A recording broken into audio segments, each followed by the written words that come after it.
Hello, I'm Karen, and in today's video I'm sharing with you how to make the blanket of numbers.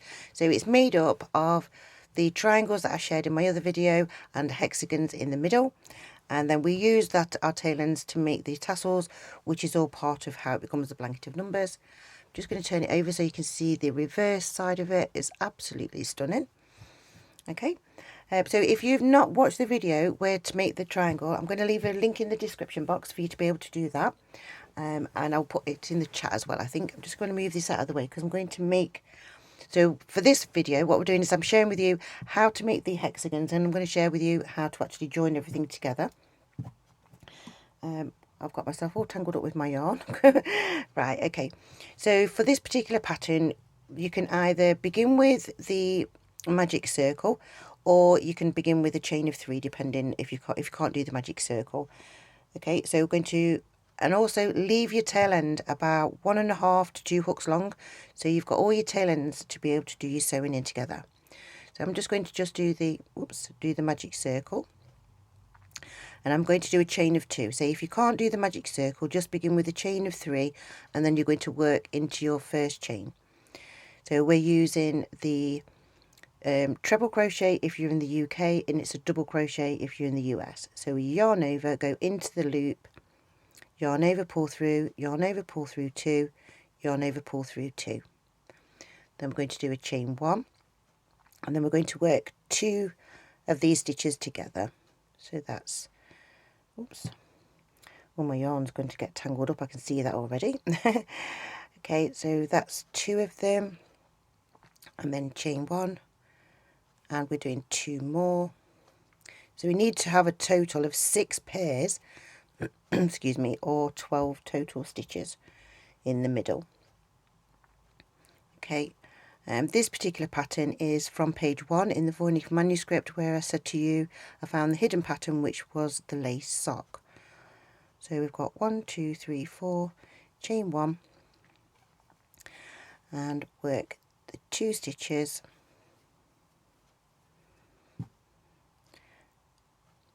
chain 1, work 2 more stitches. I hope the light's okay. I've decided just to try and go for natural light today because it's a beautiful sunny day today. I've definitely got tangled up with my yarn, look. This is not good. I'm just going to try and detangle that. Oh dear, I have got into a mess, haven't I? Okay. And here was me thinking that I was all ready and prepared to be able to get on with my video, and once again disaster strikes. It's not really a disaster. So I've got 2, 4, 6, 8, 10, 12. So doing the chain 1, and then we're going to slip stitch. Just go to the top there and just slip stitch to join. Just there, and then we're going to slip stitch into the chain 1 space, do a chain 2, and then we're going to work the stitch there, do a chain 1, and then work 2 stitches into the same space. And we're going to work the pairs. So we're going to go into the next space, do 2 stitches, chain 1. I'm hoping that this yarn's going to make it through to the end of this, and 2 more in the same space all the way around. Okay, so for those of you that have not been watching my videos, I've been trying to decipher the Voynich manuscript, and it keeps leading me. It's a bit like a puzzle box. So what keeps happening is I follow the clues and I end up finding another crochet pattern, and they're significant in one way or another. So this one in particular, because if you watch, so the other video that I did was to show that when you actually made the triangle, you could actually see the letter J through the actual window of the triangle, and that's now led on to another mysterious path, which I will share in another video because I don't want to distract from being able to make this one today. Okay, so getting there slowly but surely, and I cannot believe how tangled up my yarn was. I was so nice and neatly prepared, and it just all, it's like something came along and tangled up all my yarn. There we go. And how many I've got left? 2 of these left to do. There. And so you're going to need to make a total of 4 of the hexagons and 10 of the triangles to be able to make the sampler. And what it does is it looks kind of like, you know, those runners that you put on a dining table or something. It's going to work out looking like that. So it's really pretty. Obviously you can do it whatever colours you like. And so in the other video I actually shared how to turn it into a Christmas tree, but you can do it into bunting and all sorts. So what I'm going to do for this end of this round, I'm just going to slip stitch to join. Here's me saying it's a lovely sunny day, and the clouds have come over now. Right, so I'm going to cut my tail end. I'm just making sure that it's long enough tail end. There, and then we pull that through, and then I'm just going to put my hook through there and pull that back through there. Now from this point onwards it is going to be sewing. Okay, so what I'm going to do is I'm just going to put my scissors there a minute. I'm looking for my needle. Okay, so I'm just going to share with you how to do these. So what you do is you make all of your pieces. It really is best to do your sewing in as you go along for this one. Otherwise you'll end up with a huge amount of tail ends to sew in. But if you like to do it in bunches like that, then that's entirely up to you. So that's one of my tail ends, and this is the other one. So for this, because this one's right on the edge, we're going to work underneath, like just come under your strands very carefully, pull my tail end through, and you're going to wrap around the post as you go down, just to make sure it's neat and hidden out of the way. There. And there we go. So there we've got our hexagon. Oops, I'm cutting too much. There we go. Okay, what I'm going to do now then is I'm just going to move the background again, because I'm going to have the white background for this next section, because what I've done is I've made these in lilac just so that they're easier to see how it works when I'm sewing in the tail ends. Okay, so for each side that you join together, you're going to need 3 tail ends. So this is the front of your work, this is the back of the work. So what you're going to do is you're going to get your 2 pieces and you're going to sandwich them, so front to front. You're going to get your hook, you get one of your tail ends and have it sort of looped over your finger, and then you're going to go, so where we've been doing these posts in the middle, you're going to put your hook through one side of that post and then match it up to the piece on the other side and bring one part of the tail end through. She says, I'm at a funny angle there. And then we're going to go through the other side of that main post, go through there and then match that up to the other side. If you hold on, so if you've got your finger and holding onto the loop, because you don't want to pull it up, you just want to pull the tail end through, but keep your loop there, because you're going to get the 2 tail ends and pull them through to make yourself your little loop there to hold that position in place. And you're going to get your second one, so one side of the post there, get the tail end, pull that through, go to the other side, pull that through. Try and make sure that your actual ends are as equal as possible, because then when you pull them through you've got the longest piece of tail ends to be able to sew, and it just makes you have a better angle for sewing in the ends. And then this one, and what you're going to do is you're going to join them, so you join 6 triangles together, okay, in this way, so they end up with a hole in the middle of them, because they don't actually join at the very, very top. Right, so if you keep your work so that all the tail ends are going up, get the right hand side of the strand, thread that onto your hook, your needle, pull that tight, and then you can see, I don't know if I can get this right, so that loop that I've looped it, I'm going to go underneath that loop, so I'm sort of making sure that the yarn is wrapped around that to make it secure, and then you're going to come into your actual work, so you're going to find a nice place to come in I'm going to come in just there, and then you're going to work, so this down this post, just try to come underneath one or maybe two bits of the strands there, like that, down to the bottom, and then the tail end is going to go into this section there and pull that through and cut that piece off. Then do the other side, so make sure that when you go to do the other side, you need to make sure it's pulled tight again, because these loops will come loose while you're actually doing it. They're not completely secure, but they're just enough just to hold your work into place. So remember, I've said you're going to need to go around that loop that you've already got there just to help keep it nice and secure. Then you're going to come into the work and work down the actual post there. And then where you've actually got your stitches where you're going over, you're going to come underneath these strands. When you've got your different colours there, don't worry, because they actually do blend in really, really nicely. So as long as you're just keeping it like that, and you go, so you're going to just keep sewing in those tail ends over and over again, so you end up with your pieces, so you start to join to make what is quite a circular shape. So I'm going to get you, let's just move these a minute out of the way.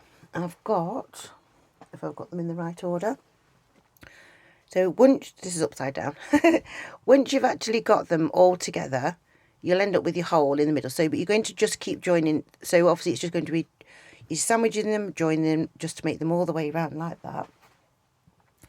This one, I'm just going to just bring this one so you can see what it looks like. So this is obviously what it looks like when there's nothing in the middle. Okay. And this is where I've actually started to put a hexagon in the middle. So I'm going to, so you have to have your work on the back of the work. Okay, so I've got one of the loops in all of the in the corners. I've lost my hook now. Where's my hook gone? There it is. And I want one of these tail ends that I cut off earlier. So for this one, so this is the back of the work and this is the back of the work. What you're going to do is go through the chain one space in the corner, through the corner, so the top corner of the triangle, loop, get the actual loop this time. Make sure your tail ends are as neat as possible, so you've got them the same length. Just get that right. And then pull those tail ends through and then loop that into place there.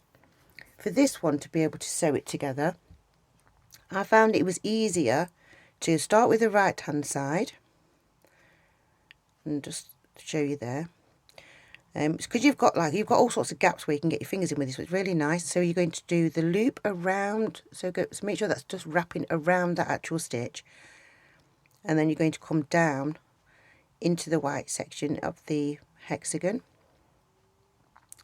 and then put that into there like that. So the way that I would do it if I'm doing the centerpiece is I would keep going around, so I keep doing the right hand one all the way around, and then I would then start it in reverse, so to speak, and then I would get the other side, hold it underneath there, make sure this loop is going, that's going around that loop there to give it some security, and then into the actual stitch itself, down the actual post.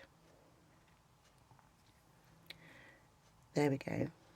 Okay, so that's how you would actually sew all the ends in, and so it gives you a beautiful finish when you're doing that there. Let's just cut off that bit there. I'm not going to do all of these tail ends because it is quite time consuming. But what I'm going to do, so we're going to pretend that I've done this middle bit.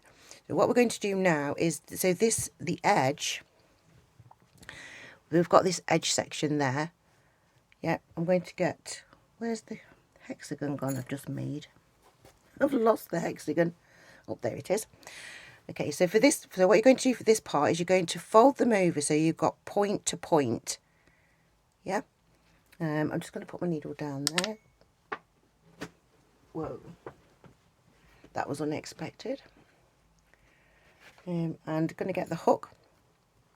So then what we do for this, so for the tail end, so this one, it is actually easier to do it from the other way around.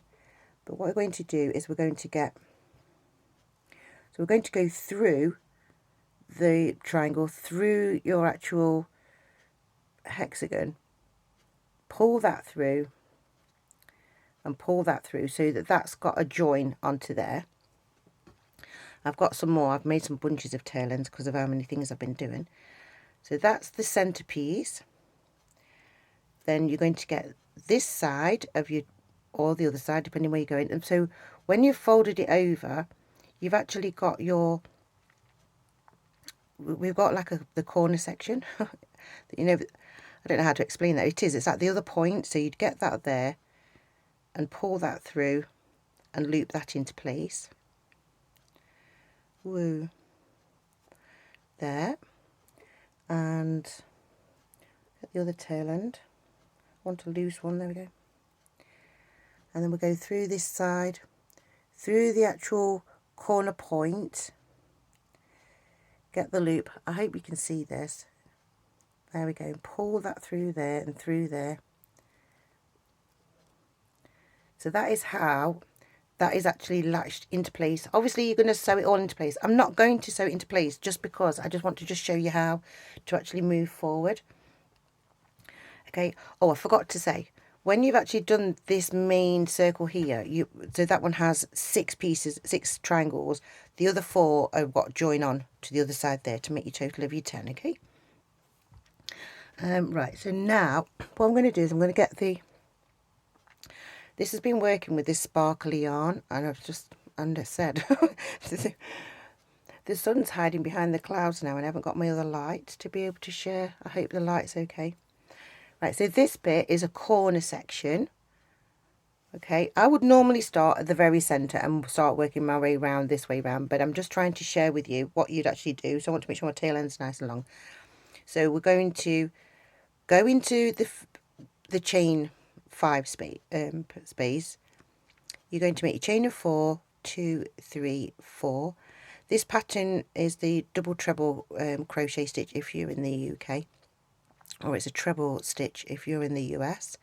And we need to make 5, and the chain that we've done at the beginning counts as one of the posts, and then we need to have 5. How many have I got? 1, 2, 3, 4, and this will be the 5th one. So like we was doing on the corners, we're going to do a chain of 5. So go 1, 2, 3, 4, 5. But now we're going to work into the next triangle along.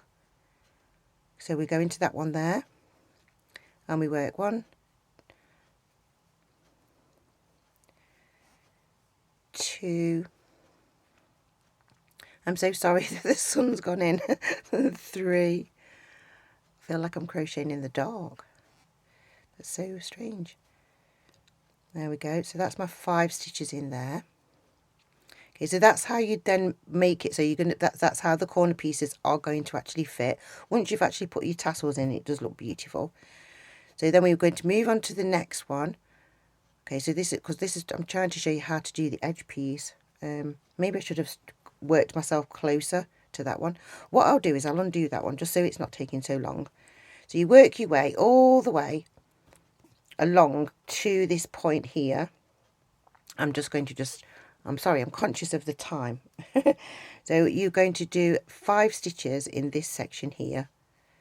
That's 1, 2, 3, 4. So this would have the 5. So I want, just make sure I've got them in the right place. So you'd work your way along like when you actually watch the triangle video. You'll understand where you're actually supposed to be putting your stitches and the way that it works. So, oh, I think I've done that's a wrong stitch, but never mind. So then what we're going to do is, so you've got in the actual hexagon itself, you've got the 3 sections. So like you was doing with the triangle, you're going to work 2 stitches. Like one side, you know, when I was showing you how to do the front post section in that one there. So you do 2, then you're going to do 1 into the very middle and go all the way through the middle. And then you'd work 2 more in this section. Oops, there we go. And then you work into the next the space there. I know mine's not sewn together, so oops, I've done the stitch wrong. But then this will help you to get your straight edge. That's how you actually work into that piece there. So that will give you that nice neat edge all the way around it. So what I'm going to do is just move those bits out of the way again. Just quickly bring you back the actual blanket so you can see. Okay, so the blanket of time, the whole blanket is one. It's got 2 whole hexagons in the middle, so that's your 2, or we've got 2 folded, that's 2. We've got the 3 sides of the actual triangle. At the end, if you work your tassels in between where you've got these front post stitches, there's actually 4. Oops, sorry, can't see that. There's actually 4 there. The actual pattern itself is 5 posts. We need 6 triangles to make the first section that we do. We need 7 pieces to be able to make the first section. If you add obviously these 4 and these 4, that makes 8. Down the actual side itself, when you actually follow it and you put all your tassels into place there, so they all go the way along, that will make you 9 tassels. And like I said to you, you need 10 actual triangles to actually make the pattern. So you can see it's building in numbers. So that's why it's called the blanket of numbers. See, and this is from the Voynich manuscript. It's my interpretation that I'm actually deciphering the actual symbols. And as I said, the number 8 is representing the treble crochet stitch in the UK, or double crochet sorry, in the US. Okay, so I hope you do like this video, and I will show you. I've made spiders and little balls, you know, like to be able to put all your stuff in, all your little tail ends in, so I can share those in another video. Okay, so thank you for watching, thank you for liking, thank you for sharing, thank you for subscribing. Bye for now.